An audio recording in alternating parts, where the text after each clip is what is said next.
எங்க அண்ணனுக்கு ஒரு பிரச்சனைனா எங்க அண்ணனே அடிப்போண்டா அப்படிங்கிற மாதிரி யூஜிசி 2026 ஆக்ட் படி, அதாவது யூஜிசி கண்ட்ரோல் கீழே வர்ற காலேஜஸ்ல நடக்கிற சாதிய பாகுபாட கம்ப்ளைண்ட் பண்றதுக்குன்னு ஒரு குரூப் ஃபார்ம் பண்ணிருக்காங்க.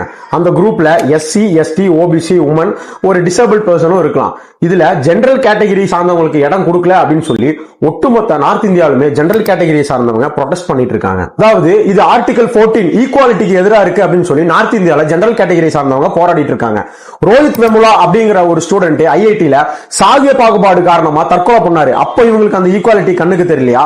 ஐஐடி ஐஎம்ல இருக்கிற 80% ப்ரொஃபசர்ஸ் ஜெனரல் கேட்டகரி சார்ந்தவங்க தான் இருக்காங்க. அப்ப இவங்களுக்கு இந்த ஈக்குவாலிட்டி கண்ணுக்கு தெரியலையா? ஏன் எல்லாருக்கும் அதை பிரிச்சு கொடுங்க அப்படின்னு சொல்லி அப்ப அவங்க போராட்டம் நடத்தலையா? கிட்டத்தட்ட 122 ஐஐடி ஸ்டூடெண்ட்ஸ் இந்தியா ஃபுல்லா சாதிய பாகுபாடு காரணமா தற்கொலை பண்ணிருக்காங்க. அப்ப அவங்களுக்கு இந்த ஈக்குவாலிட்டி கண்ணுக்கு தெரியலையா? வெறும் இந்தியா மக்கள் தொகையில 12% இருக்கிற ஜெனரல் கேட்டகரிக்கு 10% இடபிள்யூஎஸ் ரிசர்வேஷன் கொடுக்கும்போது அவங்களுக்கு இந்த ஈக்குவாலிட்டி கண்ணுக்கு தெரியலையா?